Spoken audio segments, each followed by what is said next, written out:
बिस्मिल्लाहिर्रहमानिर्रहीम। अस्सलाम वालेकुम। मैं हूँ शकीला यूसुफ और आज हम बनाएंगे चटपटे रेशादार चिकन शामी कबाब। बहुत ही मज़ेदार और बिल्कुल एक नए तरीके से। कबाब तो आप बनाते ही होंगे, लेकिन हम ये बनाएंगे ज़रा हटकर। और आप ये कबाब फ्रीज़ करके भी रख सकते हैं। रमज़ानुल मुबारक के लिए ये बेहतरीन रेसिपी है, क्योंकि रमज़ानुल मुबारक में चटपटी चीज़ें अच्छी लगती हैं और फिर वो हेल्दी भी हों, तो फिर तो क्या ही कहने हैं। तो प्लीज़ आपने चैनल को ज़रूर सब्सक्राइब करना है। वीडियो अच्छी लगे तो दोस्तों के साथ शेयर भी करना है। सबसे पहले मैंने लिया है 4 टेबल स्पून दही। उसमें डालेंगे 2 टेबल स्पून टिक्का मसाला और 300 ग्राम है मेरे पास बोनलेस चिकन। ये हम इसमें डाल देंगे और अच्छी तरह मिक्स करके फिर इसको रख देंगे आधे घंटे के लिए। अगर आपके पास ज़्यादा टाइम हो तो ज़्यादा भी रख सकते हैं। और 1 कप लेंगे चने की दाल। इसको अच्छी तरह हम धो लेंगे और फिर इसके बाद इसको भी गर्म पानी में भिगोना है और 1 घंटे के लिए रख दें।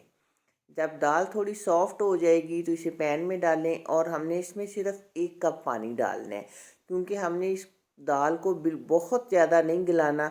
बस इतनी हो कि दाल गल भी जाए लेकिन वो नरम ना पड़े, कि इस तरह वो हलवे की शक्ल ना बन जाए उसकी। इसको कवर करके आप मीडियम फ्लेम पर पकने दें। और दूसरी तरफ हम जो चिकन रखा हुआ था उसको भी चूल्हे पे रख लेते हैं। इसको मैंने दिया था कोयले का धुआं, वो वहाँ से एक पार्ट मिस हो गया है। तो और जब हम मैरिनेट करेंगे चिकन को तो आप इसको कोयले का धुआं दे सकते हैं, जिससे फ्लेवर बहुत ही मज़े का हो जाएगा। इसको कवर कर दें और ये अपना ही पानी ये छोड़ेगा तो ये गल जाएगा। इसमें हमें कोई मज़ीद पानी डालने की ज़रूरत नहीं है। 5-6 मिनट में ये हमारा चिकन जो है ये बहुत अच्छी तरह से गल जाएगा। इसको भी हम उतार के साइड पे रख लेंगे और दाल भी देख लेते हैं कि उसमें बिल्कुल थोड़ा सा पानी रह गया है, और देखते हैं कि दाल हमारी किस तरह की हुई है। ये देखें दाल गल चुकी है, लेकिन ये पानी हमने बिल्कुल खुश्क कर लेना है। पानी भी खुश्क हो गया और दाल भी गल गई है। अब जो चिकन हमने बॉईल किया था, इस तरह किसी गिलास के साथ या किसी भी चीज़ के साथ, थोड़ा सा जिसका पेंदा चौड़ा हो, इस तरह ऊपर से थोड़ा सा प्रेस कर लें और फिर इसके बाद ये बहुत आसानी से इसका रेशा बन जाएगा। अब जो दाल हमने गला के रखी थी उसको डालते हैं चॉपर में,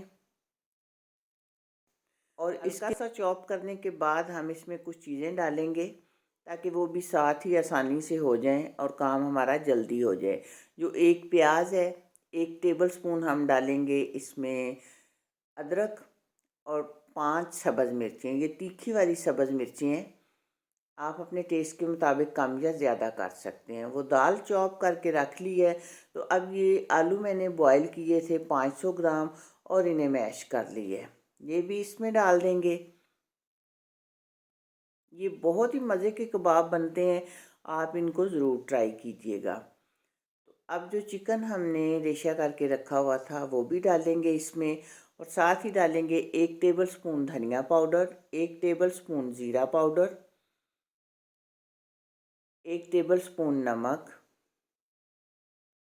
और 1 टीस्पून डालेंगे इसमें सुरख मिर्च। हाँ जी, सुरख मिर्च का ध्यान आपने रखना है कि हमने पहले सब्ज़ मिर्चें भी डाली हुई हैं, और साथ ही डालेंगे ढेर सारा सब्ज़ धनिया। अब इन सब चीज़ों को हमने अच्छी तरह से मिक्स कर लेना है। हाँ जी, लेकिन मिक्स इस तरह करें कि ये रेशा वगैरह टूटे ना इसका। बस ये है कि ज़रा हल्के हाथ से मिक्स करके फिर इसके आप अपने साइज़ के मुताबिक जो है ये कबाब बना लें।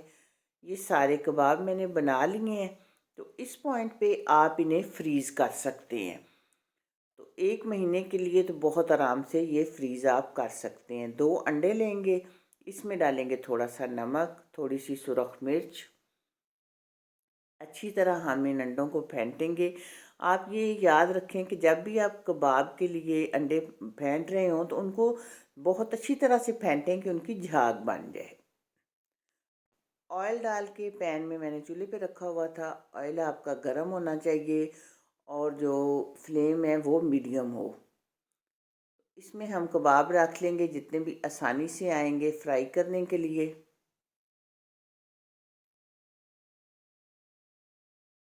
2 मिनट तक एक साइड से पकने देंगे। फिर हम जब डालते हैं तो फ़ौरन इसको छेड़ते नहीं हैं, वरना इससे क्या होता है कि कबाब टूट जाते हैं। ये देखिए, इसके बाद हमने ये साइड चेंज कर ली है। अच्छा सा कलर आने तक दोनों साइडों पे से आपने इनको फ्राई करना है, क्योंकि कोई चीज़ भी इनमें कच्ची तो है नहीं, सारा कुछ पका हुआ है, सिर्फ हमने कलर लेके आना है।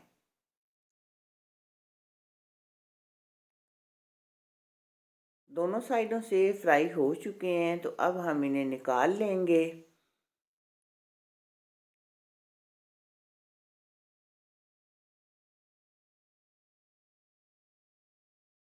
ये देखिए, इस तरह निकालते जाएंगे सारे बहुत आराम से।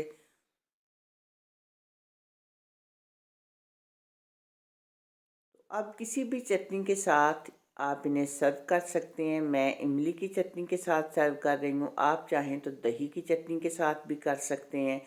और ये कबाब मैं आपको तोड़ के दिखाती हूँ कि कितने हमारे ये मज़ेदार से कबाब बने हैं। बहुत ही स्पाइसी, चटपटे और मज़े के कबाब बने थे। तो आप इस रेसिपी को ज़रूर ट्राई करें, क्योंकि रेसिपीज़ तो वही होती हैं, लेकिन इनमें थोड़ा बहुत चेंज ला के तो बहुत मज़े का हम इन्हें कर सकते हैं।